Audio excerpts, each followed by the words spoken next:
This week, I'm catching up with Brandi Davis, the 34-year-old mother of one who served federal time for conspiracy. So tell me, girl, what happened, kind of, that you can say, that you can talk about? What about my about the case situation? Well, I was involved with a guy, and he was a drug dealer or whatever, and he got caught up doing some things, and I was a part of it too. Like, I didn't really know the big thing about conspiracy until I caught my case and stuff like that. But I had a guy, and he was doing things, and I was around, and I seen it. And then sometimes when he wasn't around, I'll do a few things for him here and there, and that's how I got in love. trouble. Yeah, I get it. Like, you fall in love with somebody, you make decisions, and you take responsibility for your own stuff. You know what I mean? But it's still a different thing when so many of the Christine Love made her perjure herself. You know what I'm saying? It's Kim was like, oh, this is the guy that I was dating. He's the one who, what I'm saying? It's crazy because it's like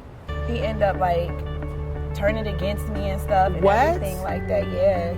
You think you being loyal, when you in love with somebody, you want to do everything right, or you want to be there for that person through ups and downs. Right. But you never take into consideration the consequences that you may get from the things that you're doing, The things we do for love. Oh my God. So you ready to just get back out there and make it all? Yeah, I'm just ready to be there for my son, and I just want him to see me as a powerful woman, like his mom. His dad passed away in 2006. Yeah, he was in federal prison too, doing a 20-year sentence, and he died from an asthma attack. So you were in prison and dad was in prison? Well, his dad was in prison first. He went to jail when I was pregnant, and then I had him in December 2005, and then his dad got sentenced to 20 years in federal prison, and then in September 9th, 2006, he died from complications from an asthma attack. No. Yeah, so it's just been me and my baby.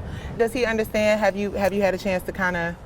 obviously, he's too young to really fully understand everything. But does he know why mommy was gone? No, somebody actually asked him that. Like, do you remember your mom leaving? He was like, nah. And they was like, well, do you know what he did? Do you know what she did? And he was like, no, I don't want to know, because it was probably something stupid. Wow. So he don't... And I'm not going to force that on him. Of you course know what I'm not. saying? Like, if he don't want to know, he don't want to know. Because at the end of the day, he look at me as his mom. But he's been through a lot. Like I said, when my son father died, my dad raised my son. Right. Like, he called my dad. Well, how old was your baby when you went? He had just turned 3. No. And now he's 10, about to be 11. Oh, big boy. He's like a whole nother person. Oh. Because when I left, he was like this, and now he's like as tall as me. Yeah. But he's a really good kid. Like, I'm so thankful for my mom. He played. Your mom had him? Yeah, my mom and my dad. But my dad was my co-defendant too, so my dad ended up going to prison as well. No. Yeah. And my dad just passed away. He got real sick in prison, and he got the compassionate release. And 6 months after he got released, he died. Oh, Brandi, I'm sorry. Yeah, I've been through a lot. You've been through a lot. But what I love about your story is that it'll speak to a younger generation of women, because those are the ones we have to reach. And those are the things they looking up to. Like, okay, you see the videos, you see the guy with this, you see the guy with that, but at the end of the day, what comes with it? There you go. Because I always was a kept woman. Like, my dad, he was a street guy, so I grew up with a silver spoon in my mouth, even though he didn't have a regular 9 to 5.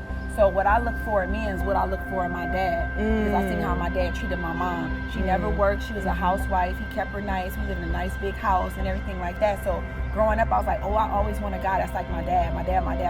So when I went to dating guys, and when guys were attracted to me, once I started getting older, I dated up. My dad was 15 years older than my mom. So all the guys I dated was 15 years, 12 years, 13 years older than me. Yeah. But the guy I caught my case with ended up being my same age, But everybody that I used to date was like older. So I always was attracted to men who I knew that would take care of me.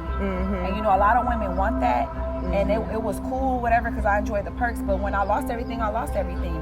Thank God I went to college. My dad put me through college. I got a degree, but... Oh, that's great. So you did go to school. Yeah, I went to Dr. Jones College. Okay, honey. I got my degree in mortuary science. Dad was like, look, if I'm doing this, I'm doing it for a reason. Mortuary science? Yeah. I look back at all my girlfriends that's my age. They got their bachelors. They had their careers. They're married with kids, And I feel like I'm 34 years old and I'm just now starting. They got everything, and it's like I'm trying to build up to get to where they at. Yeah. I just want to be a voice for those who don't have, they don't know. And I also want to do like motivational speaking, like go to girls' homes or schools or do certain little speaking engagements, because I know like from Instagram, people like DM me and it's like, they can't believe what I've been through. Right. They see me and like they look at the things, even if it's not what I went through, but it's like I got so many good messages of people like, I was down and out about this, But I went through your page and I could see all the things you accomplished, and you still had a smile on your face in prison. It made me seem like my life isn't so bad. I'm all about honest stories and real stories, and your story is so real, and how somebody could do. You did 7 years? Yeah, it's like 7 years and maybe like 2 months or 7 years Jesus. or 3 months. It's something like that. Lord have mercy. 7 years? Yeah, but Brandi? I had a 10-year sentence. In prison, I met some terrific, wonderful people, like girls who are still my good friends right now. Really? Yeah. Really? You meet all types of people in there, but I met some really, really, really good people there.